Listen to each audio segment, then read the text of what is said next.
it's something that I sort of struggle with, is actually surrounding yourself with the right people.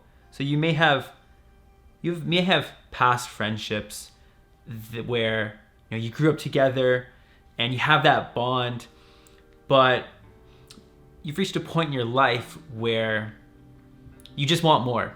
You feel like you need to surround yourself with people that are going to help you, that are going to help propel you to that point that you'd like to be at. And I think removing some of the people that don't allow you or maybe hold you back from reaching that point in your life, that needs to be done.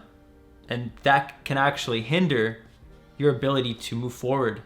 So I almost think that hanging out with the wrong people is also a vice as well. It can be a pretty bad habit, especially if you see them on a weekly basis, where you could be allocating that time to something else that will help you move forward. But you just love that friendship. You have that, we grew up together, we're boys, or, we have this really, really, really good connection, but the conversations are empty. Or you just kind of hang out because, you're really close, or it's kind of hard to put in words, but it's not breaking off a person. It's not breaking off something that needs to be sort of pushed to the side. Like, you really need to focus on surrounding yourself with people that are going to help you grow, and that you're also going to help them grow as well. So it's a reciprocal. Yeah. Man, that's a stage of my life. I think we're in our 20s, so I think we're reaching that stage where the folks that we grew up with in our neighborhood friends, our childhood friends, or the kids that we went to high school with, right?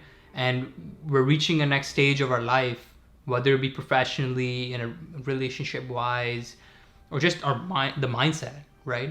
Where we want more depth, right? Yeah, absolutely. We want more depth in the conversations that we're having, right? Yeah.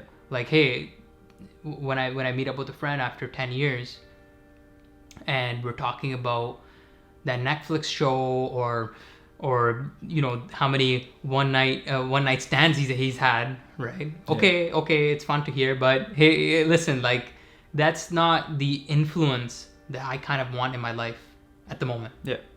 Right? Or so I there's a famous quote from, I think it was Bruce Lee, who says that it's not what you add. It's actually not what you add. It's actually what you remove.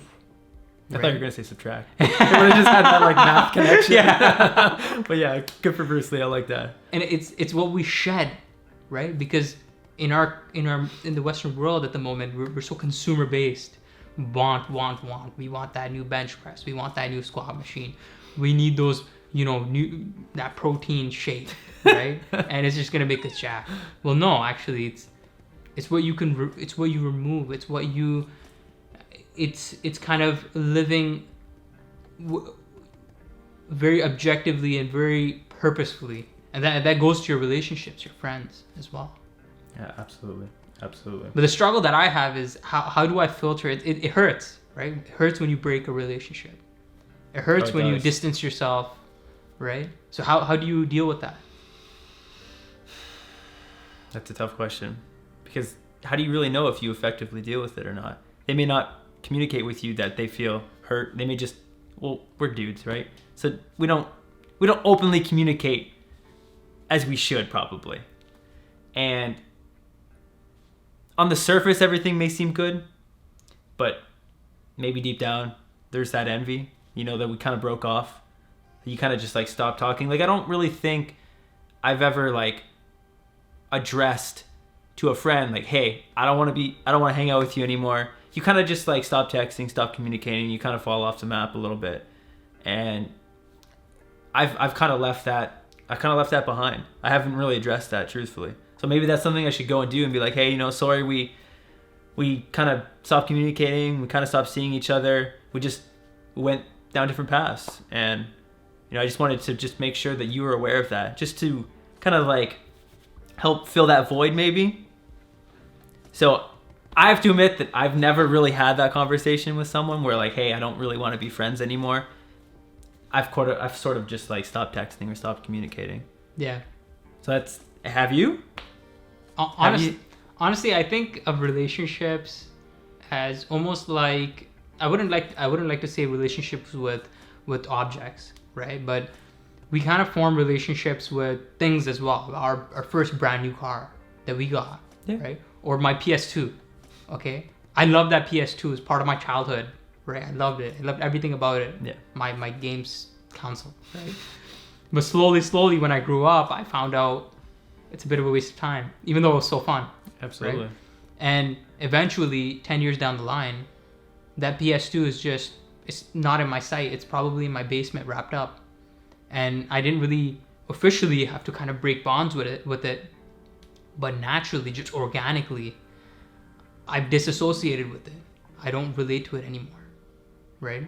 And hey, I might open up that PS2 maybe 15 years down the line and be like, show my kids, hey, listen, look what, crazy still what this is. Yeah, it works. And I know it's kind of shallow comparing people to relationships with things, but I think it's similar. I think those friends that you have, it's just organic, that they came and they left. Yeah. Right? And you grew as a result. You learned what you learned from them. Yeah, absolutely. I always think about the quote where, you're the average of the 5 people you spend your most time with. And it's pretty powerful. And it's true, really. You can actually see, if you really, really, really reflect, you can see if you spent a year with a person, how you've actually sort of, I don't want to say you've taken some of their habits, but there's certain things that you do that the other person somewhat also does, if that makes any sense. So it's very powerful. I truly believe in that quote. Definitely, I agree with you, because there's an example of friendship where a man is friends with a blacksmith and he's friends with a perfumer. Okay. A person who creates fragrance. Yeah.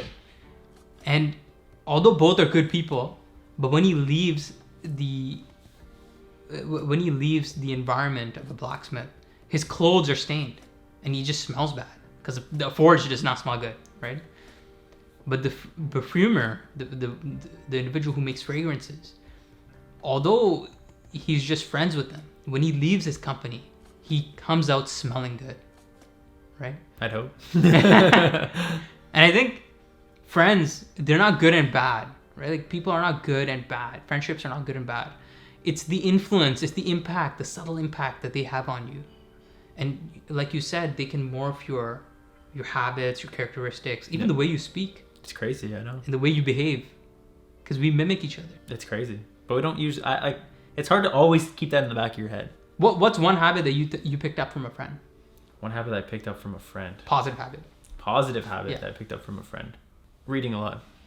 Who's your friend that inspired you? Jonathan Spatero.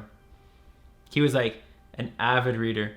I was in college at the time and he was in university, and like he was always consuming stoicism, philosophy content. He was reading self-development books. Like he actually he gave me like the first file formats of like a podcast, and I started to like delve into it, and it was all like self-development, the entire thing. He had it on his laptop. I was grateful enough for him to provide that to me free of cost. Yeah. But yeah, he definitely got me into reading a lot of novels, because after I started listening to that podcast, the author of the podcast, he would actually start talking about like different books that he was utilizing and like quotes from very well-known people in life. And that allowed me to then like nitpick, okay, I'm going to read something about this person, or okay, I'm going to read the works of this person. So I definitely think Johnny Boy got me into reading a lot, which I think is a great habit. What about you? Do you have a friend that's provided you a positive habit? Or that you sort of... I think there's countless friends that, even to this day, that keep encouraging me and pushing me forward. Nice. And I know with this COVID thing, it's so tough. So sometimes we just do like a virtual meeting, right? Like a virtual group discussion. Nice. Where I'm making sure that the habit is getting that soil. It's getting that fertilizer. It's getting watered. What about sunlight? About that too. Okay, good. And just having like those group discussions with those friends, I'm able to keep in touch with them once per week, and also keep the habit alive. And I think for all of our habits, I think we need to keep alive to a certain extent, where we need to water them, we need to take care of them, just like plants. The good ones, for sure. the good ones for sure. We got to bury those bad suckers. Awesome. That concludes today's Awesome. episode. So thank you so much, Avery, for joining. I had a great time just, discussing Seneca's Shortness of Life, whether that be, we discussed so many topics. We did. We Friendships. jumped around. I loved it. Yeah. And thank you. And I look forward to doing this more often. I appreciate you having me on, Osama. Appreciate it. Absolutely. Thank you very much, sir. Thank you.